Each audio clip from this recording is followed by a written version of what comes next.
UPPL राजखान्थि हान्जायाव जयेन जाखांनायनि उनाव नेरसोन औवारी बिथाङा मा फोरमायखो फैदो जों बे भिडिअनि गेजेरजों मिथिनानै लागोन। बेनि थाखाय नोंथांमोना भिडिअखौ जोबजासिम नायलांबाय थायोब्लानो जाबाय। तो खुलुमबाय लोगोफोर, नोंथांमोन साफ्रोमखौबो आंनि इउट्युब चेनेलनि गोदान भिडिअ फिन खेबसेबाव गोसो गोथारै बरायनानै लाग्रोफिनबावबाय। आसा खालामदों नोंथांमोना इसोरनि अननायाव जोबोर मोजाङैनो दङ। स' भिडिअखौ जोबजासिम नायलां, अब्लासो बुजिगोन। बेनिफ्राय जोबथियाव कमेन्ट खालामनो दाबाव। गिबियावनो जोंनि रायजो समाज रायजो राजानिसिम आंनि अननायखौ जासिहरनाय जाबाय। दिनै आं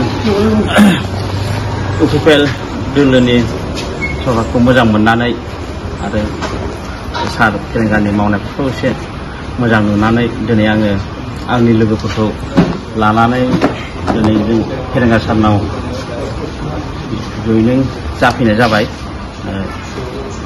दा बिनि गेजेराव जोङो बिटिआर सरकारखौ अरायसम थांनानै थाजानो लुबैनायनि गेजेरजों दिनै आङो UPPL पार्टियाव जयेनिं जाफैनाय जाबाय।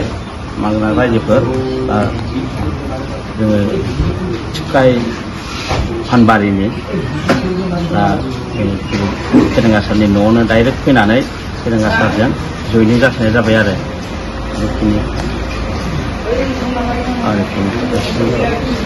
गिबियावनो जोंनि रायजो समाज रायजो राजानिसिम आंनि अननायखौ जासिहरनाय जाबाय। दिनै आं UPPL दोलोनि सरकारखौ मोजां मोननानै आरो सार फेरेंगानि मावनायफोरखौ एसे मोजां नुनानै दिनै आङो आंनि लोगोफोरखौ लानानै दिनै जों फेरेंगा सारनाव जयेनिं जाफैनाय जाबाय।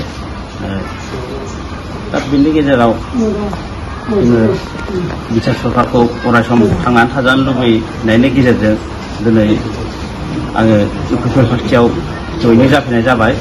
मानोना रायजोफोर दा जोङो थिफखाय फानबारिनि दा फेरेंगा सारनि न'आवनो डाइरेक्ट फैनानै फेरेंगा सारजों जयेनिं जाफैनाय जाबाय आरो बेखिनि